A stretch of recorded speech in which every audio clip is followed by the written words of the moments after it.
Hey Shibidulas, how are you doing? What is this? Is this an autopsy? What? This is Harvey. He's a character that I made, I don't know. It was in my first year at art college, and I thought maybe I'll become an animator. And I thought I need a model that I can pixelate and turn into a character. So over the Easter holidays, that's spring vacation, then I made him. So his head is made out of paper maché.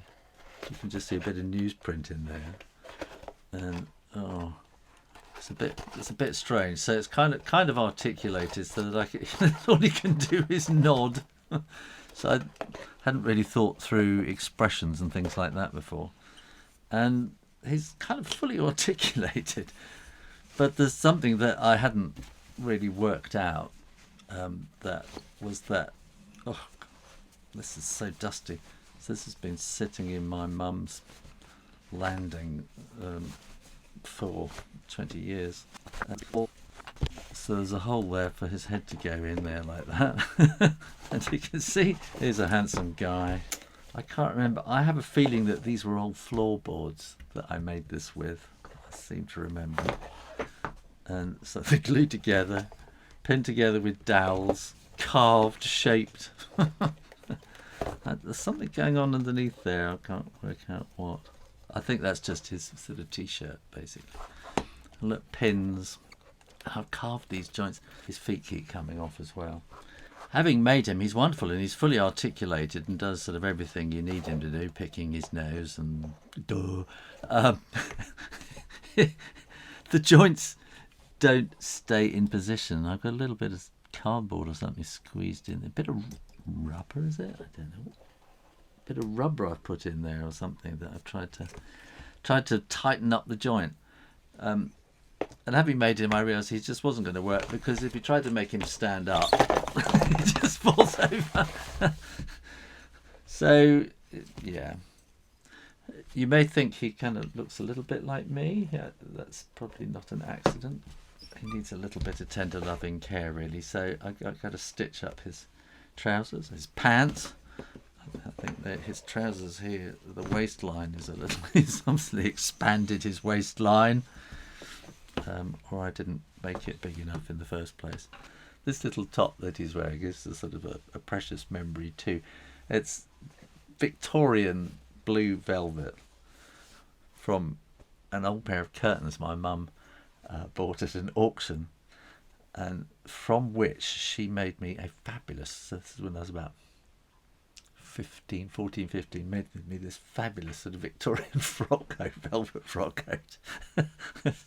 I was the bee's knees, and so this was just a little scrap, a snippet that was left, and so I made him this little top out of it. And I think I need to kind of restore him a bit. He's obviously, his head falls off quite easily. There's some dodgy sellotape coming off, in fact, there. So I think I need to try and bring him back to life a little bit. I don't think I ought to paint him again, but maybe a bit of restoration. The head obviously comes off far too easily. I never glued it in because I thought I need maybe to have lots of different heads. Maybe that was the idea. There'd be different heads with different expressions on it. And it needs to swivel as well. So perhaps the thing is just glue it in, or make it a bit firmer, jam it in with some paper or something like that. Here in the UK there's a TV program called The Repair Shop, which has been incredibly popular. I find it really irritating because it's so slow. I think I need to do a repair shop job on poor old Harvey. I've never been happy with the shoes or the feet. They're a bit clumsy, and I kind of wonder whether to just try and shape them a little bit more. But then it won't be original, will it? You know, just stick with it. Interestingly, around about the same time that I was doing this, then Nick Park, who's the creator of Wallace and Gromit, would have been at art college at the same time, and doing pretty much this. And he obviously came across different ways of doing it. He went into plasticine. Now, I didn't do plasticine because some previous students of the college had gone into plasticine in a big way, and they were doing political cartoons, and they then turned into, well, their names were Fluck and Law, and they turned into a TV series, a comedy TV political series called Spitting Image, which was all done originally with plasticine, and then they went into sort of from the plasticine they made moulds and stuff like that.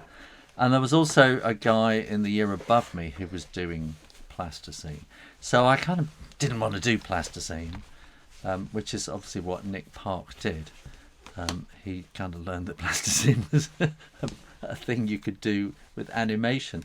I think we didn't have any video in those days, so I'd have had to have done it in 16mm cine, and I didn't even know where to start to find out how I could do that. We didn't have cine facilities at the art college or anything like that. So I decided not to do animation. And also, interestingly, independently, I wrote a book called Santa's Diary, and in my fantasy of Santa's year of getting ready for the next Christmas, the projected big famous toy that every child was going to want was called a grommet, which was like a hairy, ugly, hairy doll kind of thing. And little did I know that many years later that the top toy that everybody wanted was going to be this thing called Grommet, which is Grommet the dog from Nick Park's films. So I kind of predicted that, and Nick Park and I had this kind of similar kind of ideas, I think, and sort of, I suppose we maybe had a very similar background. And it's something I sort of found over the years, is that, you know, you think you're incredibly individual doing your own thing, and then you suddenly find you're actually part of a movement that's something in the air, zeitgeist. So there we are. We'll see what we can do for you, Harvey. It's just a little bit of fun to show you what I was up to all those years ago. Thanks for watching. Keep drawing, making little models and stuff like that. And I'll see you next time. You take care now. Bye-bye.